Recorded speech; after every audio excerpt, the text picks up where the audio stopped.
Kenapa ya orang yang kita anggap baik-baik saja suatu saat bisa melakukan hal yang jahat banget?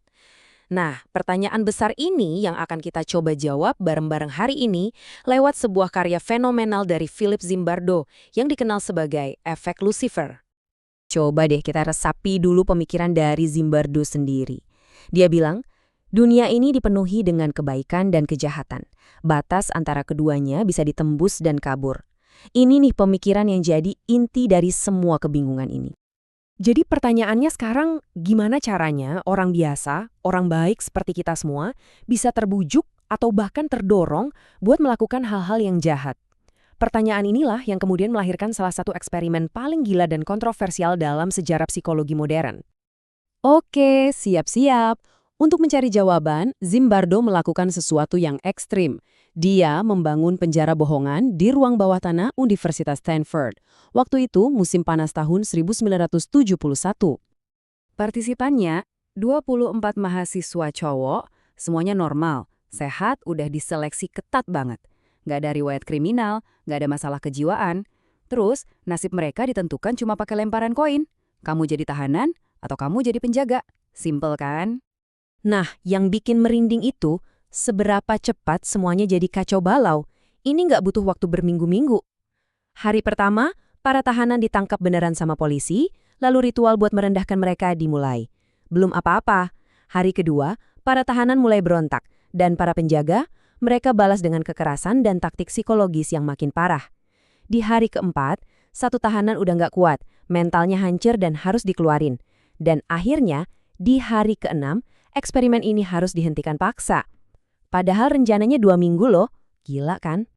Para penjaga, ingat ya, mereka ini cuma mahasiswa biasa juga, mereka berubah, sampai ada yang ngaku begini.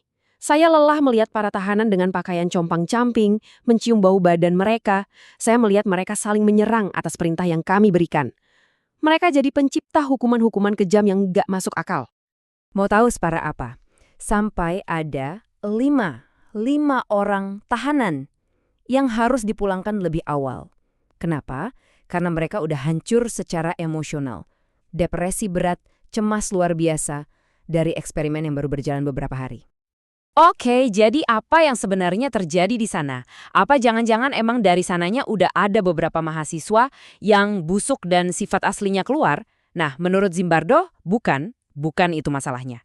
Ada sesuatu yang jauh lebih besar yang sedang bermain di sini. Ini dia intinya. Ada 2 cara melihat kejahatan. Pertama, pandangan apel busuk. Ini artinya ya orangnya aja yang emang dari dalam udah jahat. Masalahnya ada di individu. Tapi ada pandangan kedua, tong busuk. Di sini bukan orangnya, tapi situasinya, lingkungannya. Si tong itu yang busuk dan akhirnya merusak apel yang tadinya bagus. Nah, Zimbardo menantang kita buat mikirin yang kedua ini. Salah satu proses psikologis paling penting yang bikin ini semua terjadi adalah dehumanisasi. Gampangnya gini, para penjaga itu udah nggak lagi ngelihat tahanan sebagai sesama mahasiswa. Mereka cuma lihat nomor, baju tahanan, pokoknya bukan manusia lagi. Ini kayak kacamata yang bikin kita ngelihat orang lain sebagai sesuatu yang lebih rendah, yang pantas disiksa. Ngeri kan? Tapi jangan salah, ini bukan cuma cerita dari ruang bawah tanah kampus. Pola yang sama, mengerikannya, bisa dan pernah terjadi di dunia nyata. Dan akibatnya jauh lebih parah. 32 tahun kemudian, tepatnya tahun 2004, dunia digemparkan oleh foto-foto dari penjara Abu Ghraib di Irak. Dan pola penyiksaannya mirip banget sama apa yang terjadi di eksperimen penjara Stanford. Coba lihat kesamaannya. Tentara muda yang minim pelatihan, pengawasan yang longgar, lingkungan yang stres, dan bahaya.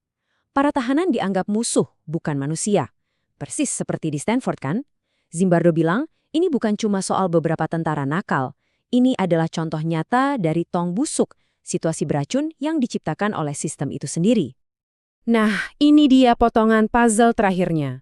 Sistem. Siapa sih sistem itu? Ya, mereka adalah pembuat tong busuk itu. Pihak-pihak yang punya kekuasaan, entah itu politik, hukum, ekonomi, yang mendesain situasi atau lingkungan tempat orang-orang bertindak. Merekalah yang menciptakan panggungnya. Oke, setelah semua yang gelap-gelap tadi, ada kabar baiknya.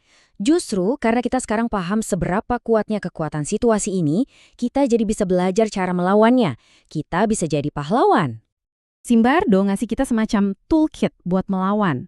Pertama, berani akui kesalahan. Kedua, ambil tanggung jawab pribadi. Jangan cuma bilang, saya kan cuma ikut perintah. Ketiga, pegang teguh siapa diri kita. Jangan sampai jadi anonim dalam kerumunan.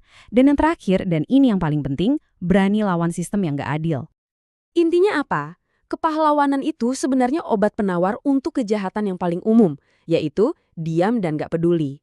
Jadi pahlawan itu bukan yang punya kekuatan super. Pahlawan itu orang biasa kayak kita yang memilih untuk melakukan sesuatu saat orang lain cuma diam menonton. Nah, kita udah lihat bareng-bareng gimana sebuah situasi bisa menciptakan monster dari orang biasa. Sekarang, pertanyaannya saya balik. Situasi seperti apa yang bisa menciptakan seorang pahlawan? Coba deh kita renungkan sama-sama.